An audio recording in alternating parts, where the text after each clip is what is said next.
প্রিয় শিক্ষার্থীরা, সপ্তম শ্রেণীর শিক্ষার্থীরা সবাই কেমন আছো? আশা করি সবাই খুব ভালো আছো। আজকে তোমাদের পাটিগণিত 1.1-এর খুব গুরুত্বপূর্ণ দুটো অঙ্ক নিয়ে আলোচনা করব। এই অঙ্কগুলো যদি তুমি ভালো করে বুঝো, তোমার পরীক্ষায় যেভাবে প্রশ্ন করুক সৃজনশীল, তুমি আশা করি পারবে। শুরুতে আমরা শুরু করি 5 নম্বর অঙ্কটা নিয়ে। আমি একটা কৌশল বলে দিচ্ছি। কৌশলটা তুমি যদি রপ্ত করতে পারো, খুব সহজে এগুলি বর্গমূল করতে পারবে। আরেকটা হচ্ছে যে বর্গমূলের বিস্তারিত বর্গমূল, একটা আছে ইউক্লিড পদ্ধতি আছে, মৌলিক সংখ্যার মাধ্যমে বর্গমূল নির্ণয় করা আছে। এগুলির জন্য আমরা আরেকটা ভিডিও আছে, ওই ভিডিওটা দেখলে তুমি বুঝতে পারবে যে কীভাবে বর্গমূল করতে হয়, বর্গমূলের চিহ্ন কীরকম, সবগুলো এখানে বিস্তারিত আলোচনা করা হয়েছে। ওই ধারাবাহিকতা অনুযায়ী আজকে তোমাদের 5 আর 6 নং অঙ্কটির আমাদের ক্লাস চলতেছে। তো সবাই একটা কাজ করবে, আমাদের এখানে আছে 5 নম্বর অঙ্কে 4, 6, 3, 9। সবাই একটা জিনিস জানো, আমি ওই ভিডিওতে আলোচনা করছিলাম, বর্গমূল নির্ণয় করতে হলে ডাইন সাইড থেকে বাম দিকে জোড়া তৈরি করতে হবে। আমি আবারও বলছি, ডাইন সাইড থেকে ডাইন, এই সাইড থেকে এদিকে কি তৈরি করব? জোড়া। জোড়া মিনি কয়টা? 2টা মিনি জোড়া তৈরি করব, জোড়া জোড়া করে। এই এক জোড়া, এই এক জোড়া, তুমি এভাবে টান দিয়ে জোড়া তৈরি করবা। এরপর আমরা যে গতানুগতিক ভাগের অঙ্ক করি, ধরো 14কে আমি 7 দ্বারা ভাগ করবো, তাহলে তুমি এভাবে টান দাও। কিন্তু এই অঙ্কতে তোমাকে বর্গমূল চিহ্নটা এখান থেকে দিতে হবে। আশা করি সব বুঝতে পেরেছ। বর্গমূল চিহ্নটা আমরা এই পাশ থেকে দিয়ে দিব। তাহলে প্রথম ধাপ, কতগুলি ধাপ আছে, ধাপগুলি একটু শুনো। প্রথম ধাপ জোড়া তৈরি করা। দ্বিতীয় ধাপ বর্গমূল চিহ্নটা হাতের ডাইন সাইডে দেওয়া। তাহলে প্রথম ধাপ জোড়া তৈরি করা, যে কোনো সংখ্যা দেখা মাত্র তুমি প্রথম জোড়া তৈরি করবা। দ্বিতীয় ধাপ কি? বর্গমূল চিহ্ন দিবে। এবার তৃতীয় একটা ধাপ, এটা রাপে করবা। এটা সবচেয়ে ইন্টারেস্টিং জিনিস তোমার। আমি রাপে এই অংশটা কাজ করব। 4, 6, 3, 9 এই অংশটা কাজ তুমি আগে রাপে করে ফেলবে। এটা ক্যালকুলেটর তুমি করবা। ক্যালকুলেটর করে তোমার কি আসে দেখো। আমি যদি ক্যালকুলেটরে করি, √4, 6, 3, 9 রুট করলে কি আসে? রুট করলে আমাদের আসে 6 আর 0.11 আরো অনেকগুলি সংখ্যা আসে। এখন আসো কেন এই কাজটা করলাম। দেখো, যে কোনো সংখ্যা আসবে, এখানে যে সংখ্যাটা থাকবে তুমি রাপে এই সংখ্যাটা করে ফেলাবে, রুট করে ফেলাবে। রুট করলে আমাদের কত আসে? 68.11 প্লাস আরো অনেকগুলি আছে, দশমিকের উপর আরো অনেকগুলি সংখ্যা আসে। প্রথমে দেখো এখানে দশমিক কত পাইছে তুমি? 6। আমরা এখানে প্রথমে 6 লিখব। কথাটা একটু মনোযোগ দিয়ে শুনো সবাই। প্রথম সংখ্যা আমাদের কত আছে? 6 লিখছি। এবার এই 6-এর বর্গ, আমি আবারও বলছি, দাপ কি লিখবা? ধর আমি যদি এখন বর্গমূল নির্ণয় দাপ লিখি, দাপ 1, 6-এর বর্গ। 6-এর বর্গ কত হয়? 6 স্কয়ার সমান কত হয়? 36। আমরা এখানে 36 লিখে দিলাম। তুমি এই দাপগুলি রাপে উঠে নিতে পারো, তোমার সবচেয়ে কাজে লাগবে। কত পাইছে? আমরা এখানে 36। এবার বিয়োগ করো ওই যথারীতি ভাগের নিয়মে। তুমি যদি বলছিলাম, যদি আমরা 7-এর যদি 14 দিয়ে ভাগ করি, 14-রে 7 দিয়ে ভাগ করলে 7 দুগুণে কত হয়? 14। তুমি এখানে কি করো? বিয়োগ করো। এখানে সেম বিয়োগটা তুমি করবা। বিয়োগ করলে কত হয়? 6 থেকে 6 গেলে 0, 7 থেকে 3 গেলে 1। সবাইকে আমার কথাটা বুঝতে পেরেছো? এখন আমরা 1 জোড়া নামাবো। শুনো, বর্গমূলের সবটা একটা, তুমি ভাগের সময় তো একটা করে সংখ্যা নামাইতে, কিন্তু বর্গমূল নির্ণয় করতে হলে তোমাকে 1 জোড়ায় জোড়ায় নামাইতে হবে। যা করো কি নামাইতে হবে? জোড়ায় জোড়ায়। এখন তুমি তো এই প্রথম জোড়ায় কাজ করছো এখানে, এখন এই 1 জোড়া 3 নামাইতে পারবে না, 1 জোড়া নামাইতে হবে তোমাকে। আমরা এখানে 1 জোড়া নামাইলাম, 3, 9। আশা করি সবাই বুঝতে পেরেছ। দ্বিতীয় ধাপটা কি? টান দিবে এখানে একটা, এখানে যা থাকবে, অর্থাৎ আমি এখানে আবার লিখেছি ভাগফলকে, ভাগফল 6কে সব সময় দুই দ্বারা গুণ করে বাজকে বসাবে সব সময় কাজটা করবা। এখানে যা থাকবো তারে 2 দ্বারা গুণ করে তুমি এখানে বসাবা। 6 দুগুণে কত? 12। আমার কথা সবাই বুঝতে পেরেছো? এই 6 এখানে 6 থাকুক, 7 থাকুক, 8 থাকুক, 10 থাকুক, 2 দ্বারা গুণ করে এখানে বসাবা। খেয়াল করছো? আমি এখানে একটা ফাঁক রাখেছি। এইটাই তো কৌশল। এখন তুমি কাকে বসাবা? দেখো স্যার, তুমি এখানে প্রথমে 6 ব্যবহার করছো না? 6 নিছো, 6 এর কাজটা করছো। এখন আমরা নিব 8। কার কাজ নিব? 8। এখানে তুমি 8 বসাবা। ক্লিয়ার? এখানে যদি 8 বসো, এখানেও তুমি 8 বসাবা। কথাটা আবার একটু সবাই বুঝো। 6 দিয়ে করছো, এই কাজটা কমপ্লিট। 6 এর কাজ আমরা এখানে শেষ করছি। ধারাবাহিকভাবে এখন কার কাজ? 8 এর কাজ। তাহলে তুমি এখানে 8 বসাবা, এখানেও 8 বসাবা, এখানেও 8 বসাবা। রাইট? তারপরে তুমি কি করবে?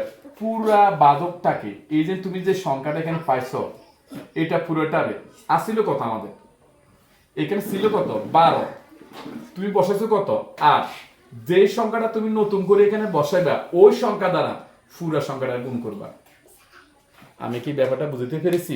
আমি আবারও বলছি, 6 দি তুমি এই 6 দি কারে করছো? 12 রে, মানে 6 দুগুণে 12 এটা বসাইছো। আমাদের 12 এখান থেকে আসছে।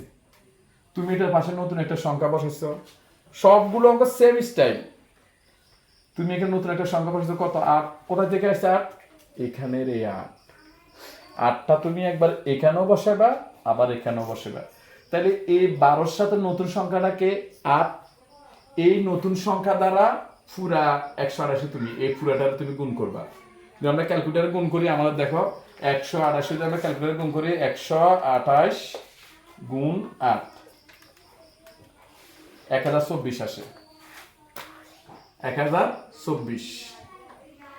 তাহলে আমরা পুরো ব্যাখ্যানের 8 গুণ করি, কত আসে? 1024। এখন তুমি বিয়োগ করো। 9 থেকে যদি 4 বিয়োগ করি 5, 3 থেকে 2 বিয়োগ করলে 1। এবার পুরো 10, 0 থেকে 0, 1 থেকে 1 গেলে 10। কত হয়ে গেছে? 15। অঙ্ক তো শেষ। এখন কিভাবে শেষ? ব্যাপারটা একটু বুঝো। এই যে সংখ্যাটা আছে না, এর সাথে কোন ক্ষুদ্রতম সংখ্যা বিয়োগ করলে সংখ্যাটি পূর্ণবর্গ হবে? পূর্ণবর্গ বলতে আমরা কি বুঝি একটু খেয়াল করো। ধরো আমার 49 আছে এখানে।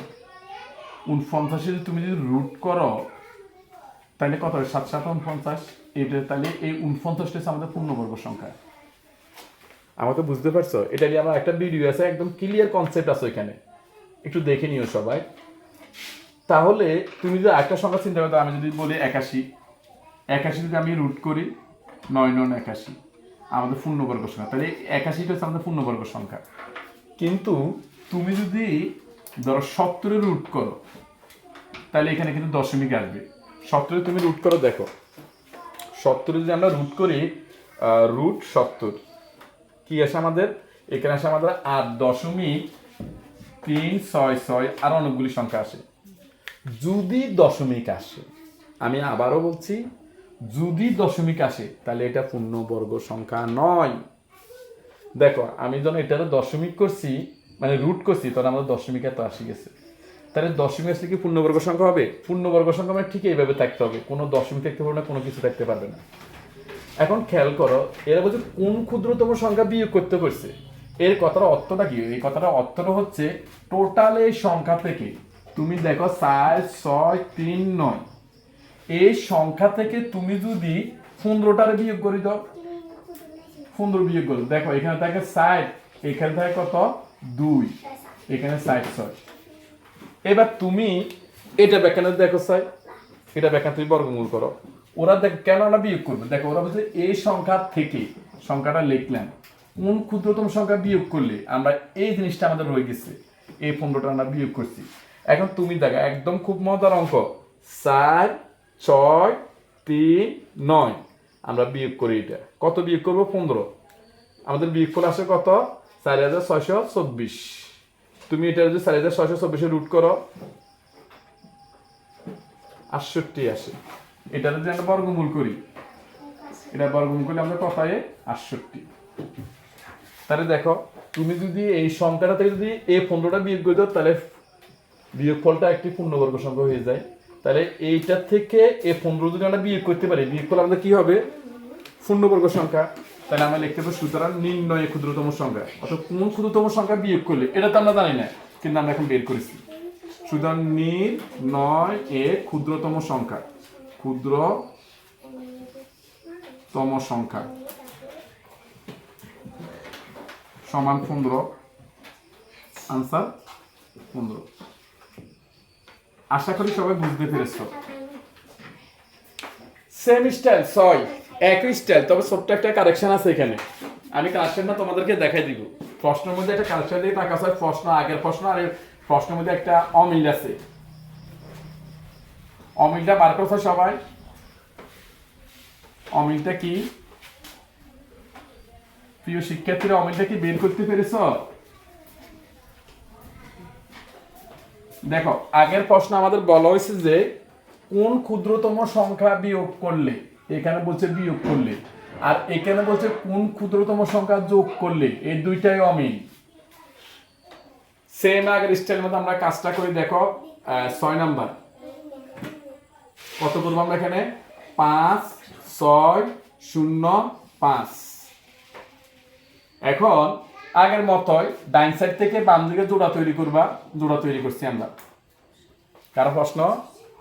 এখন দেখো চাই একটা টান দিলাম, আগে সেম স্টাইলের। এখন কি করবা? তৃতীয় ধাপ, এটাকে আমরা রুট করব। 5 6 0 5 রুট করো। রুট করলে আমাদের কি আসে দেখো দেখি। আমরা যদি এই সংখ্যা থেকে রুট করি, আমরা কত? 5 6 0 5 রুট 5 6 0 5। আমরা যদি রুট করি, দেখো কত আছে আমাদের? 74.86 আসে। আবারও বলছি, যদি দশমিক আসে এটা পূর্ণ সংখ্যা নয়, যদি অবজেক্টিভে আসে এই সংখ্যাটা কি পূর্ণ সংখ্যা? শর্টকাট টেকনিক, ক্যালকুলেটর রুট করে দিবা। রুট করলে যদি দশমিক আসে, এটা পূর্ণ সংখ্যা হইতে পারে না, কারণ পূর্ণ সংখ্যাতে কখনো দশমিক আসে না। রাইট? এখন দেখো চাই প্রথম কৌশলটার দিকে তাকাও। একটা কথা মাথায় রাখবা, প্রশ্নে, আমি আবারও বলছি, প্রশ্নে যদি যোগ করতে বলে, দশমিকের আগে যে সংখ্যাটি থাকবে তার সাথে এক যোগ করবা। কত আছে এখানে? 4। এটার সাথে আমরা এক যোগ করলে কত হয়ে যাবে? 75। এখন আমরা 75 নিয়ে হিসাব করব। আমি কৌশলটার কথা আবার একটু বলে দিই, একদম সহজ মাথায় মনে রাখবা। প্রশ্নে, আমি আবারও বলছি, প্রশ্নে যদি যোগ করতে বলে, কত যোগ করলে, যোগ করতে যদি বলে দশমিকের আগে যে সংখ্যাটা থাকবে, এখানে দশমিকের আগে আমাদের কত আছে? 4। তুমি 4 সাথে এক যোগ করবা, কত হয়েছে? 75। যদি তুমি যোগ না করো, অঙ্কটা বিশাল আকার হয়ে যাবে। সংক্ষেপে শর্টকাটে করার জন্য বলছিলাম, প্রশ্নে যোগ করতে বললে দশমিকের আগে যে সংখ্যাটি থাকবে, যা থাকুক, এখানে 5 থাকতে পারে, 6 থাকতে পারে, 7 থাকতে পারে, যা থাকুক তার সাথে এক যোগ। মনে থাকবে সবাই? কখন করব? কোন ক্ষুদ্রতম সংখ্যা যোগ করলে, যোগ করতে বলে এই কাজটা করবা। ক্লিয়ার? এখন দেখো আগে কৌশল। এখন আমাদের এই নতুন সংখ্যাটা আমাদের কত? 75। দশমিক ধরো সিএসি একটা কিছু একটা আছে, আমরা ওইটার দিকে এখন গেলাম না। দশমিকটা আমাদের এখানে প্রয়োজন নাই। প্রথম কত আছে? 7। আমি এখানে 7 বসাইলাম। সবাই মনোযোগ দিয়ে বুঝো। প্রথম কত হবে? 7। এখানে 7 দিয়ে দিলাম। 7-এর কি করব? ওই দিকে তাকো, লেখা আছে। এখন লিখবো আমরা 7-এর বর্গ। 7-এর বর্গ করবা। 7-এর বর্গ কত? 7 7 49। তো এটার বর্গ করলে আমরা 49 পাই। সবাইকে এটা বুঝতে পেরেছ? এটা নিয়ে কারো প্রশ্ন আছে? এখন বিয়োগ করো চাই। তাহলে আমরা যদি এটাকে বিয়োগ করি, দেখো তোমাদের জন্য একটু ভাঙিয়ে গেছি। 56 বিয়োগ 49 তুমি বিয়োগ করবা, ক্যালকুলেটরে করবা যদি এমনি না পারো। কত থাকে? 7 বসানো আমরা 7। কত কয়টা নামাবো এখানে? কয়টার সংখ্যা নামাবো আমরা? এক জোড়া। কটা নামাইতে হইব? এক জোড়া। একটা সংখ্যা নামানো যাবে না। আমরা এক জোড়া সংখ্যা নামাইলাম 0.5। এটা নিয়ে কারো প্রশ্ন? এখন দেখো ভাগফলকে লেখা আছে, ভাগফলকে এখানে ভাগফল কত? 7, আগেরটা ছিল 6। ভাগফলকে কত দ্বারা গুণ করতে হবে? 2 দ্বারা গুণ করে ভাজকে বসাবে। কত দ্বারা গুণ করবো? ভাগফল 7, 7 রে 2 দ্বারা গুণ করো, 7 দুগুণে কত হয়? 14। লেখার সময় অবশ্যই মাথায় এখানে একটু ফাঁক রাখবা। কেন ফাঁক রাখবা একটু দেখো। প্রথমে তুমি কত বসাছো? 7। ধারাবাহিকভাবে পরের সংখ্যাটা কত? 5। তাহলে তুমি এখানেও একটা 5 বসাবা, এখানেও একটা 5 বসাবে। আমি কি বুঝতে পেরেছি? আবার তাকাও, দশমিকের এখানে কত আছে আমাদের? 5। প্রথমে 7-এর কাজ শেষ, 7-এর কাজ শেষ, 7 নিয়ে আমাদের জামিলিও শেষ। এখন আমাদের হচ্ছে 5, 5টা এখানেও বসাবে, এখানেও বসাবে। তাহলে দেখো ভাই আমাদের এখন সংখ্যাটা কত হয়েছে? 14 আর 5। দেখো এখানে আসলে 14, নতুন একটা সংখ্যা তুমি এখানে আনছো। কত আনছো? 5। এই 5 দ্বারা পুরো সংখ্যাটারে গুণ করতে হবে। সবগুলো অঙ্ক একই সিস্টেম। তাহলে এই 5 দ্বারা যদি আমরা পুরো অঙ্কটারে গুণ করি, 145 গুণ 5, 145 গুণ 5 কত হয় আমাদের? 725। এটা গুণ করলে আমাদের সাথে কত? 725। আমরা এখান থেকে 725 লিখলাম। বিয়োগ করো। সবাই জানো বিয়োগের বেলায় নিচের রাশির চিহ্ন পরিবর্তন হয়। তুমি ভাগ করার সময় সেম কাহিনী করছো, মনে আসেনি? দেখো কি বলছিলাম? বিয়োগের বেলায় নিচের রাশির চিহ্ন পরিবর্তন হয়। এখানে কিছু নেই মানে কি আছিল? প্লাস হয়ে গেছে কি মাইনাস। এখন দেখো 725 থেকে তুমি এটা বিয়োগ করবা, অথবা যারা খুব দুর্বল আছো তারা ক্যালকুলেটরে করবা। 705 মাইনাস 725। দেখো স্যার ক্যালকুলেটর দিলে কত আছে? -20। আমরা এখানে লিখবো -20। আশা করি সবাই বুঝতে পেরেছো। আবারও বলছি, 725 থেকে 705 বিয়োগ করলে 20 আসে। বড় সংখ্যার আগে যে চিহ্ন থাকে সেই চিহ্ন বসে যায়। এই লাইন নিয়ে কারো প্রশ্ন নাই। এখন দেখো সবচেয়ে সহজ কথা হচ্ছে যে এই যে সংখ্যাটা আছে না, এই সংখ্যাটার লগে তুমি যদি -20 এখানে তুমি বিয়োগ করে দাও, মানে এখানে তুমি -20 না সরি এটা বিয়োগ আছে না, তুমি যদি এখান থেকে মানে এই সংখ্যাটার লগে যদি এই 20টা তুমি যোগ করবে, মানে এই সংখ্যাটা থেকে 20 কম আছে, এটা মানে কি সংখ্যাটার থেকে 20 কি আছে? কম আছে। এটা মানে কম আছে। তুমি এই কমটা এটা লগে যোগ করে দাও। আমি কি বলছি আমাদের বুঝছো? 5605 এর কম, মানে এই সংখ্যাটার লগে 20 কি আছে? কম আছে। এই 20 তুমি যোগ করে দাও। 20 যদি আমরা যোগ করে দিই তাহলে আমার কত? 5 2 6 5। এবার এটা তুমি রুট করো। তুমি যদি এই সংখ্যাটা এখন রুট করো 6 2 5, দেখো পূর্ণবর্গ সংখ্যা হয়ে যাবে। যদি দশমিক না আসে তাহলে তুমি জানো পূর্ণবর্গ সংখ্যা, তাহলে আমরা লিখবো √5 6 2 5। রুট করলে কত আসে? 75। 75 দশমিক আসছে এখানে? দশমিক আছে? দশমিক না থাকে মানে কি পূর্ণবর্গ সংখ্যা। তাহলে আমাদের অঙ্কটা রাইট। তাহলে আমরা কি লিখবো? সুতরাং সংখ্যাটির সাথে নির্ণয় ক্ষুদ্রতম সংখ্যা, নির্ণয়ে ক্ষুদ্রতম সংখ্যা, ক্ষুদ্রতম সংখ্যা কত দিবা?